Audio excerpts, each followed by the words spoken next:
സംസ്ഥാനത്തെ പഴയ കെട്ടിടങ്ങളിൽ പരിശോധന നടത്തുമെന്ന് മന്ത്രി പി എ മുഹമ്മദ് റിയാസ് പറയുന്നു. കോർപ്പറേഷനിലെ കെട്ടിടങ്ങൾ പരിശോധിക്കുന്നതിൽ വീഴ്ച വന്നുവെന്നും അന്വേഷിക്കും. സ്വകാര്യ കെട്ടിടങ്ങളിലും പരിശോധന നടത്തുമെന്നും മന്ത്രി 24-നോട്.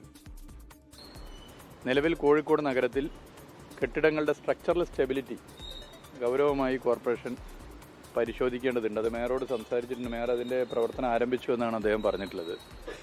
ഒരു വിട്ടുവീഴ്ച ഇത്തരം കാര്യങ്ങൾ ചെയ്യാൻ വേണ്ടി പാടില്ല. അല്ല, എല്ലാം പരിശോധനയ്ക്ക് വിധേയമാക്കണമല്ലോ. എല്ലാം പരിശോധനയ്ക്ക് വിധേയമാക്കണം. സ്ട്രക്ചറൽ സ്റ്റെബിലിറ്റി കൃത്യമായി പരിശോധനയ്ക്ക് വിധേയമാക്കാൻ കോർപ്പറേഷൻ്റെ എഞ്ചിനീയറിംഗ് വിഭാഗം ഇടപെടുന്ന മേയർ ഇതിനകം തന്നെ അറിയിച്ചിട്ടുണ്ട്. അതിൻ്റെ ചില പ്രവർത്തനം ആരംഭിച്ചിട്ടുണ്ട്.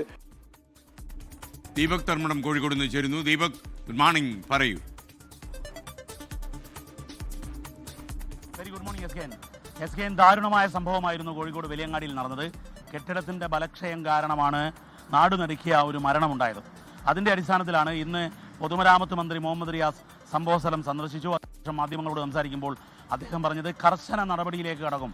അതായത് ഉദ്യോഗസ്ഥരുടെ വീഴ്ച, ഉദ്യോഗസ്ഥരുടെ കണ്ണടക്കൽ ഇതിലുണ്ടായോ എന്നുള്ളത് വിശദമായി അന്വേഷിക്കും. അന്വേഷിച്ച് കഴിഞ്ഞ് കർശന നടപടിയിലേക്ക് സർക്കാർ കടക്കുമെന്നുള്ളതാണ് ഏറ്റവും പ്രധാനപ്പെട്ട കാര്യം. മറ്റൊന്ന്, കഴിഞ്ഞ ദിവസം 24 പുറത്തുവിട്ടിരുന്നു ത്രിവേണി ബിൽഡിങ്ങിൻ്റെ കാര്യം. ഈ കാര്യം ചോദിച്ചപ്പോൾ ഇതുൾപ്പെടെയുള്ള ഈ കെട്ടിടങ്ങളിലെല്ലാം ഒരു ബലപരിശോധന നടത്തണം.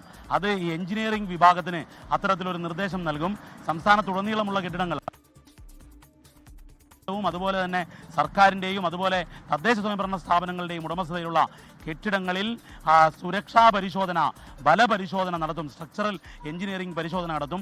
ജനങ്ങളുടെ ജീവന് വിലയുണ്ട്. മറ്റൊന്ന്, പ്രതിഷേധങ്ങളെക്കുറിച്ച് അദ്ദേഹം പറഞ്ഞത് പ്രതിഷേധങ്ങളെ തള്ളിപ്പറയുന്നില്ല. ഇത്തരം സംഭവങ്ങളിൽ ജീവന് വിലയുള്ളതാണ്. പ്രതിഷേധങ്ങൾ സ്വാഭാവികമാണ്. പക്ഷേ എന്നാൽ ഒഴിപ്പിക്കൽ ഉൾപ്പെടെയുള്ള നടപടികളിലേക്ക് കടക്കുമ്പോൾ എല്ലാ രാഷ്ട്രീയ പാർട്ടികളും ഒരുമിച്ച് നിൽക്കണം.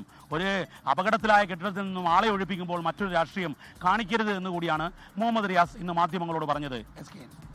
Okay, thank you Deepak Dharmadam. ലോകത്തെവിടെയായാലും ഏത് സമയത്തും 24 വാർത്തകളും ഓഗ്മെന്റഡ് റിയാലിറ്റി പാക്കേജുകളും എക്സ്പ്ലെയിനറുകളും വിശദമായി കാണാൻ ഞങ്ങളുടെ യൂട്യൂബ് ചാനൽ നിങ്ങൾക്ക് സബ്സ്ക്രൈബ് ചെയ്യാം.